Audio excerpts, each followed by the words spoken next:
El mundo puede estar lleno de maravillosas sorpresas. Quiero decir, justo ayer descubrí una rebanada de pizza en el costado de mi sofá. Pero eso no es nada comparado con desenterrar una roca antigua solo para encontrar un conector incorporado en ella, o descubrir alguna super reliquia antigua en un sitio de excavación. Dicho esto, es hora de echar un vistazo a algunos descubrimientos extraños y accidentales y las historias detrás de algunas novedades cotidianas de las que probablemente nunca hayas oído hablar.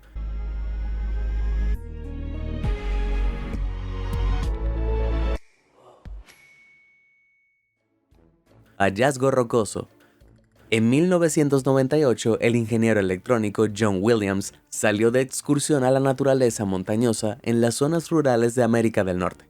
Esperaba simplemente disfrutar del paisaje, pero en cambio descubrió algo que lo dejó sin aliento. Y no estoy hablando de la altitud. Después de desenterrar una roca de forma extraña del suelo, Williams se sorprendió al ver que un conector eléctrico de 3 pines estaba incrustado en ella. Curioso, lo trató de sacar de la roca, algo así como una versión actual del rey Arturo sacando una espada de una roca. Pero a diferencia de la espada de Arturo, el conector eléctrico no se movía. Entonces, ¿este misterioso objeto fue fabricado artificialmente? Aparentemente no. Williams afirmó que la roca no se encontró cerca de ningún pueblo, aunque tampoco reveló la ubicación exacta, aparentemente por temor a que el sitio pudiera ser saqueado por cazadores de artefactos. Eso llevó a algunos incrédulos a concluir que este descubrimiento accidental era solo un engaño. Sin embargo, los investigadores que han examinado el extraño dispositivo, ahora conocido como Williams Enigmalith, dicen lo contrario.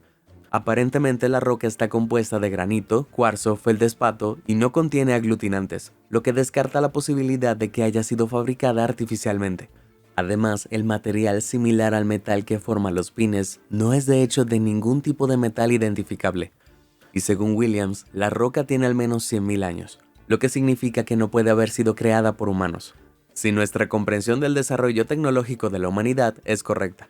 Le han hecho ofertas de hasta $500,000 por el artefacto, pero Williams se negó a venderlo. Por loco que parezca, es porque cree que el artefacto pertenece a una civilización antigua avanzada o incluso a una raza extraterrestre. ¿Podría haber sido parte de un ovni o era una especie de antiguo purificador eléctrico en forma de roca? ¿Qué opinas? Si te parece algo extraterrestre, presiona ese botón de me gusta. ¿Crees que se parece más al purificador de aire en forma de roca de una civilización secreta? Entonces presiona el botón de suscribirse. Pero si crees que Williams podría estar inventando alguna de estas supuestas características solo para sentirse especial, entonces presiona ambos botones. Bueno, creo que es la serie de preguntas más cósmicamente locas que he hecho, aunque no se compara con los descubrimientos cuestionables que tenemos más adelante. Medicina milagrosa. Ahora, unos cientos de años antes del extraño hallazgo de John Williams en el siglo XVII, un hombre que padecía de malaria se tambaleaba por los bosques andinos de América del Sur. La infección parasitaria era difícil de soportar, así que desesperado por la sed, bebió de un charco de agua estancada en la base de un árbol. Cualquier experto en supervivencia te dirá que beber agua estancada de la selva es una muy mala idea, ya que es un caldo de cultivo para peligrosos patógenos transmitidos por el agua. Aunque sació su sed, el hombre pronto experimentó un horrible sabor amargo en la boca. Inmediatamente temió que hubiera empeorado aún más su enfermedad. Sin embargo, para su sorpresa, la malaria disminuyó, y poco después pudo encontrar el camino a casa y compartir su milagrosa historia. Por ficticio que parezca, resulta que la corteza del árbol de quino contiene quinina, un compuesto que tiene propiedades antipalúdicas. ¿Y adivina dónde se encuentra este árbol? Así es, solo en los bosques andinos de América del Sur. Claramente la historia se extendió. En la década de 1640, la corteza de quino se introdujo en Europa para uso médico. Suena como una buena noticia, ¿no? Bueno, no para todos. A medida que los efectos mágicos de la quinina se hicieron más y más conocidos, todos buscaban algunas de las cosas buenas. Ya fuera el rey Luis XIV de Francia, el rey Carlos II de Inglaterra, o incluso la innumerable cantidad de soldados de países europeos que estaban colonizando tierras donde abundaba la malaria. Y aunque la quinina ayudó a mantener con vida a cientos de miles de europeos, significó que los países de África, Asia y América del Sur fueran colonizados más fácilmente. Y para empeorar aún más las cosas para los pueblos andinos, también resultó en la devastación de sus árboles de quino. En 1805, los exploradores documentaron 25.000 de estos árboles en los Andes ecuatorianos. Hoy en día solo hay 29. Bueno, hay un descubrimiento que era mejor no descubrir. ¿Qué mamífero? Ahora es posible que ya sepas que algunas criaturas, insectos, algas e incluso hongos de las profundidades marinas pueden brillar en la oscuridad gracias a una característica llamada bioluminiscencia. Si bien es hipnótico verlos en acción, probablemente nunca hayas visto fotos o imágenes de un mamífero que brilla en la oscuridad. Se creía que todos los mamíferos simplemente carecían de la capacidad de brillar de alguna manera, hasta hace muy poco. En 2017, John Martin, profesor de silvicultura en la Universidad de Northland en Wisconsin, deambulaba por el bosque en la noche, tratando de averiguar si ciertos líquenes, hongos y plantas brillaban bajo una linterna ultravioleta. Mientras buscaba comida entre la maleza, Martin escuchó un susurro por encima de él. Entonces, él apuntó su linterna y se quedó atónito al ver a una ardilla brillante que lo miraba fijamente. En un giro sumamente inesperado, John había descubierto que algunos mamíferos podían ser biofluorescentes. Pero este hallazgo imprevisto llevó a los profesores de la universidad a explorar un poco ellos mismos. Lo que vieron los dejó sorprendidos. Encendieron una linterna ultravioleta sobre un viejo espécimen de ornitorrinco suyo para ver si también brillaba. Y sorprendentemente lo hizo, esta vez con un tono verde azulado. Y eso no fue todo. Pronto se corrió la voz a otros zoológicos y museos, que recorrieron todas sus exhibiciones y descubrieron que los murciélagos, los demonios de Tasmania, los wombats y muchos más también brillaban. Entonces, ¿por qué algunos mamíferos se convierten en Pokémon brillantes bajo la luz ultravioleta? Los animales biofluorescentes tienen pelaje o piel que absorbe la luz ultravioleta de longitud de onda corta y la vuelve a emitir en una longitud de onda más larga, haciéndola visible para los humanos. Todavía no está del todo claro por qué algunos mamíferos tienen ese rasgo elegante. Una teoría es que su brillo de neón puede ayudar a las ardillas y ornitorrincos a reconocerse en situaciones de poca luz. Otra es que la luz emitida puede ser suficiente para asustar a los depredadores que acechan en la oscuridad. Actualmente es un misterio, pero quién sabe, tal vez su verdadera vocación sea convertirse en luces nocturnas vivientes. Jardinosaurio. Si cavas en tu patio trasero, es posible que descubras algunas macetas rotas o tal vez, si tienes suerte, algunas monedas viejas. Sin embargo, un hombre de Pombal en Portugal encontró algo un poco más grande en 2017. Mientras hacía una construcción en su propiedad, notó fragmentos de huesos que sobresalían de la tierra. Pero antes de que empieces a ponerte muy nervioso, no te preocupes, no se había topado con un cementerio antiguo. En realidad, eran los restos fosilizados de un dinosaurio. El esqueleto fue encontrado en roca sedimentaria del Jurásico Superior, lo que sugiere que tenía la cantidad de 150 millones de años. Las excavadoras continuaron desenterrando más restos, y el tamaño de los huesos sugiere que el dinosaurio tenía alrededor de 12 metros de alto y 24 metros de largo. Solo como referencia, tiene aproximadamente el mismo tamaño que una ballena adulta azul, el animal vivo más grande del mundo. Los paleontólogos creen que este esqueleto de gran tamaño pertenece a un brachiosáurido, un gigantesco dinosaurio herbívoro con un cuello y una cola extremadamente larga. De hecho, este fósil de jardín es tan grande que se cree que es el dinosaurio más grande encontrado en Europa. Olvídate del Parque Jurásico, esto es el Jardín Jurásico. Vacaciones de primavera. Cualquiera que luche contra el mareo te dirá que incluso el más mínimo movimiento de un bote es suficiente para provocarte náuseas. Pero las náuseas no son el único problema que pueden causar las olas del mar. En 1943, Richard James estaba trabajando para encontrar un dispositivo que pudiera mantener estable el equipo sensible del barco en el mar. Eventualmente se le ocurrió la idea de suspender los artículos con resortes, pero después de que James, sin darse cuenta, dejó caer uno de los resortes al suelo, se topó con una idea aún mejor. Cuando el resorte cayó al suelo, se desplazó de punta a punta, como un gusano de metal. Emocionado, James regresó a casa y le contó a su esposa sobre el descubrimiento. Revisó el diccionario buscando el nombre perfecto para llamar al nuevo invento parecido a un juguete. Al final, la pareja decidió un nombre que probablemente reconocerás, Slinky. Y es seguro decir que su descubrimiento accidental fue un éxito. Se han vendido más de 360 millones de juguetes Slinky desde que llegaron a las tiendas en 1945. Pero aparentemente los beneficios de este descubrimiento imprevisto no fueron suficientes para Richard. En 1960 dejó la empresa y su familia para unirse a un culto religioso en Bolivia. Supongo que podrías decir que se escapó. Sí, mejor no sigo. Descubrimiento cereal. No hay nada peor que la comida con moho, ¿cierto?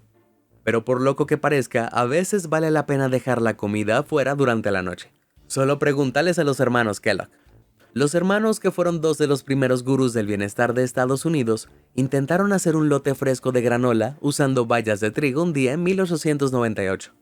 Pero después de irse a la cama, olvidaron guardar su masa de cereales a base de trigo. Luego bajaron las escaleras a la mañana siguiente para encontrar que su mezcla se había fermentado. Ahora, eso puede sonar como una forma rápida de tener dolor estomacal, pero fermentar granos como el trigo en realidad ayuda a hacerlo más digerible. Entonces, cuando la crujiente masa se enrolló en láminas delgadas y se cocinó, produjo hojuelas perfectamente delgadas y crujientes.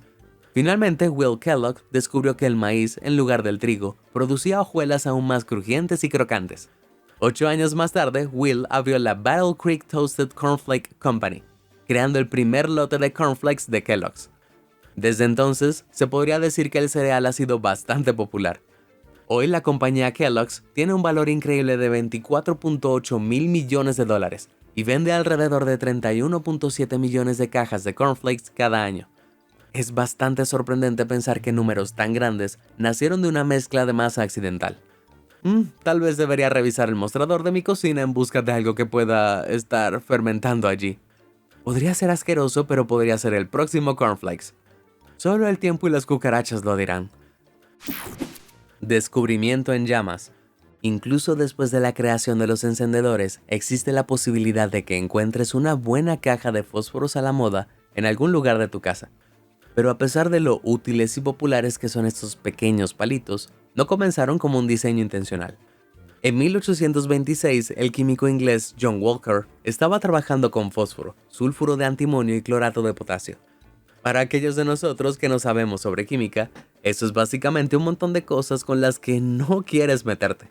Se cree que Walker estaba entrometiéndose peligrosamente con estos compuestos para fabricar casquillos de percusión para armas, pero después de mezclarlos, le quedó una pequeña mancha en la punta de la férula. En un intento por eliminar el residuo, Walker lo pasó por la chimenea.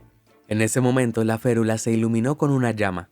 Y así creó el primer fósforo basado en la fricción, como una casualidad. Durante los siguientes meses, Walker perfeccionó la mezcla y un año después, comenzó a vender su invento, conocido entonces como luces de fricción. Sin embargo, por razones desconocidas, Walker nunca patentó su invento.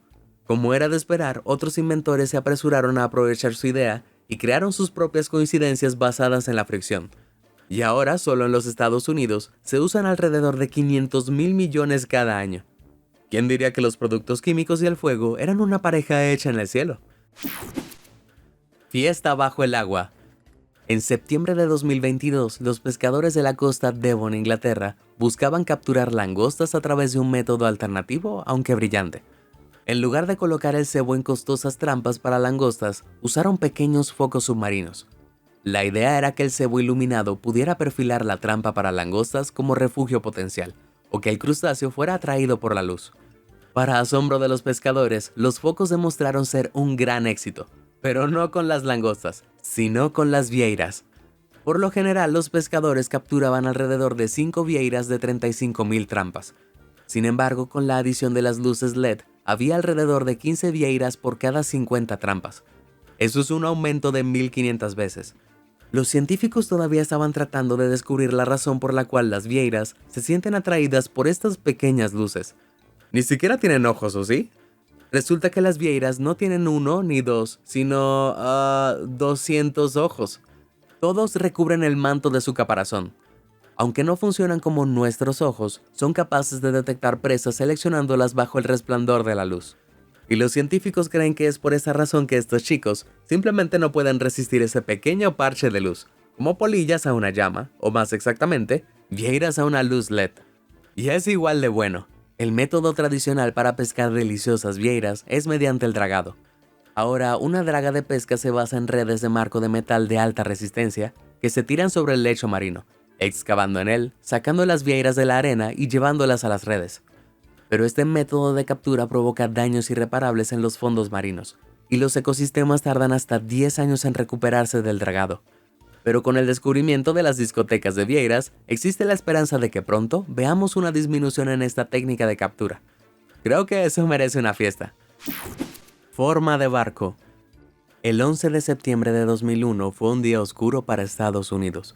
Un ataque al World Trade Center destruyó las Torres Gemelas y casi 3.000 personas perdieron la vida. Pero a raíz de la tragedia, un equipo de construcción en la zona cero hizo un descubrimiento increíble. En 2010 comenzaron las excavaciones para el Centro de Seguridad Vehicular, un complejo de estacionamiento subterráneo para el One World Trade Center. A medida que cavaban más y más profundo, los trabajadores descubrieron una joya histórica. A unos 6 metros bajo tierra se encontraban los restos del casco de un gran barco que medía 9 metros de largo. También presentaba algo de carga interesante, como este zapato de cuero. ¡Cómodo!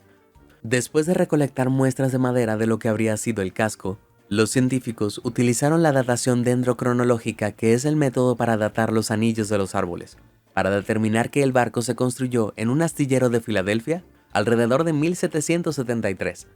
Nadie sabe con certeza cuál es la historia de fondo de este barco, o cómo llegó a descansar en un punto tan profundo en Nueva York. Por el momento, la mejor suposición es que es un Hudson River Sloop. Este fue un barco diseñado por colonos holandeses en los Estados Unidos para transportar pasajeros y cargas sobre aguas rocosas y poco profundas, como el río Hudson que atraviesa Nueva York.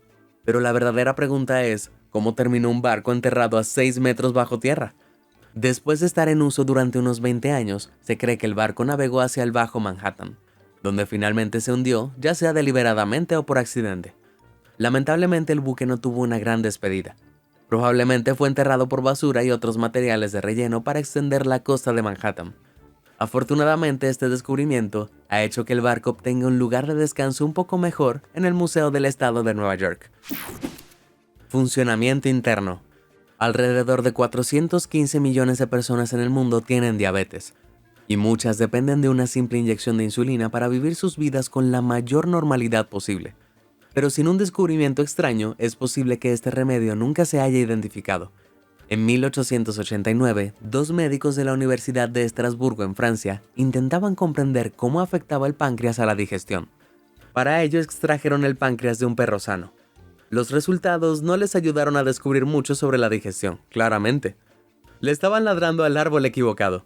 Sin embargo, notaron una peculiaridad extraña. Unos días después de que se extirpó el páncreas, las moscas pululaban alrededor de la orina del perro.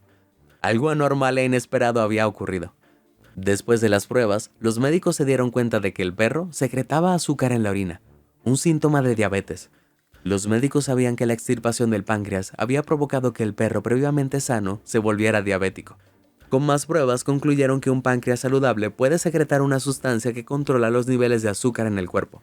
Los dos médicos nunca pudieron aislar la misteriosa sustancia. Sin embargo, gracias a su descubrimiento accidental, Frederick J. Banting, Charles H. Best y John J. R. MacLeod de la Universidad de Toronto lograron con éxito un gran avance científico.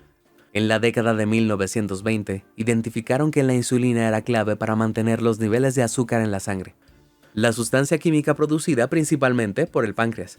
Y es igual de bueno. Antes de que se descubriera la insulina, el tratamiento más eficaz para las personas con diabetes era reducir la ingesta total de carbohidratos y calorías. Esto resultó en que algunos diabéticos solo consumieran 450 calorías por día, y muchos fallecieran al hambre.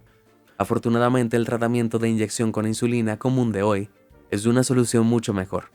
Bendito sea ese cachorro sin páncreas. Estación Conservación. Muchos de nosotros soñamos con algún día encontrar un tesoro perdido u oro secreto, tal vez enterrado bajo tierra o escondido en un cofre antiguo. Pero en 1982, Mehmet Kakir, un buzo de esponjas de 13 años de Turquía, pudo vivir ese sueño, aunque era bastante húmedo. Mehmet había estado buceando en busca de esponjas en la costa este de Uluburun, cuando en las profundidades del azul profundo vio algo extraño. Era un montón de lo que parecían, y cito, galletas de metal con orejas. Rápidamente corrió a la orilla e informó al departamento local de arqueología náutica, que envió un equipo de inspección. Lo que él había descrito era una pila de viejos lingotes de metal, uno de gran valor histórico. Pero cuando se sumergieron y finalmente vieron el sitio que Mehmet había descubierto, quedaron asombrados. No era solo un tesoro antiguo, sino el cargamento de un naufragio antiguo. Los arqueólogos tardaron 10 años y más de 22.000 inversiones en total en completar la excavación, pero sus hallazgos hicieron que valiera la pena. A lo que Mehmet los había llevado era el naufragio de Uluburun, un barco de la Edad del Bronce final que había navegado en el siglo XIV a.C., hace unos 3500 años. Es probable que el barco transportara mercancías desde un puerto chipriota o sirio-palestino a la Grecia micénica. Debido a su proximidad a la costa, los arqueólogos suponen que los fuertes vientos hicieron que el barco se aventurara en aguas poco profundas y chocara contra la costa rocosa. El buque siniestrado de 15 metros transportaba una pesada carga de 20 toneladas, la mitad de la cual estaba ocupada por cobre chipriota. Pero uno de los artículos más intrigantes es esta máscara funeraria de oro. Después de la muerte, esto se habría colocado sobre la cara del difunto, para que el alma reconociera su cuerpo y regresara a salvo. Entre los objetos más exóticos a bordo se encontraban colmillos de elefante, caparazones de tortuga, cáscaras de huevo de avestruz y, escucha esto, dientes de hipopótamo. Aunque puede parecer que la tripulación del barco se peleó con el zoológico local, es probable que estos curiosos artículos de animales se usaran para cosas como jarrones y contenedores. Con todo, este naufragio proporcionó uno de los conjuntos de la Edad del Bronce final más espectaculares alguna vez descubiertos. Y pensar que podría haber estado confinado para siempre en el fondo del mar si un niño de 13 años no hubiera estado buscando esponjas. Ciudades subterráneas. En 1963, un hombre turco decidió hacer algunas renovaciones en su casa, pero después de derribar una pared en su sótano, se quedó mirando un agujero. Un agujero que no debería haber estado allí. Detrás de la pared había una habitación secreta, con un túnel largo y curvo que bajaba por debajo de la propiedad. Quiero decir, eso suena como bienes raíces gratis. Toda una lotería. Entonces, como era de esperar, exploró su cueva de hombre nuevo. Pero resulta que esto no era solo una extensión de la casa. No. Mientras descendía, se dio cuenta de la verdadera naturaleza de su hallazgo accidental. De alguna manera había descubierto la antigua ciudad subterránea de Derinkuyu. La ciudad fue excavada inicialmente hace unos 3000 años, pero no se formó por completo hasta la era bizantina. Entre los siglos 8 y 12 fue durante este periodo que ocurrieron las guerras árabe-bizantinas. Los cristianos usaron Derinkuyu como protección contra los árabes musulmanes, algo así como un búnker gigante. Claramente fue un éxito, con la cueva expandiéndose hacia abajo 85 metros. Eso es alrededor de 25 pisos. Era tan grande que la población de la ciudad llegó a 20.000 en un punto. Y no es una sorpresa considerando todas las comodidades disponibles, desde colegios hasta capillas y hasta una bodega. Pero no reserves tus vuelos a Turquía todavía. En la década de 1920, Derinkuyu vio sus últimos habitantes abandonar la ciudad subterránea, exactamente 50 años después de este extraño descubrimiento en el sótano. Los trabajadores de la construcción estaban demoliendo viviendas alrededor del castillo de Nevşehir, a solo 28 kilómetros del norte de Derinkuyu. Y extrañamente, emergiendo de los escombros, había otra ciudad subterránea. Al igual que en Derinkuyu, los cristianos perseguidos habían desarrollado aquí una ciudad subterránea para huir de los árabes musulmanes durante la era árabe bizantina. Este lugar secreto venía equipado con una iglesia excavada en la roca del siglo XII, establos para caballos y cientos de artículos personales, como pipas de tabaco. Increíblemente se rumorea que el sitio debajo del castillo de Nevşehir es la última ciudad subterránea del mundo, que se extiende unos 460.000 metros cuadrados y alcanza profundidades de 113 metros de profundidad. Si no lo supiera mejor, pensaría que la población de Turquía está compuesta por topos. ¿Cuál de estos descubrimientos extraños te pareció el más fascinante? ¿Has hecho algún hallazgo inesperado tú mismo? Comparte con nosotros tu respuesta. Si te sorprendió toda esta información, házmelo saber en los comentarios del video. Y nunca dejes de sorprenderte. Muchas gracias por ver y suscríbete a Sorprendente.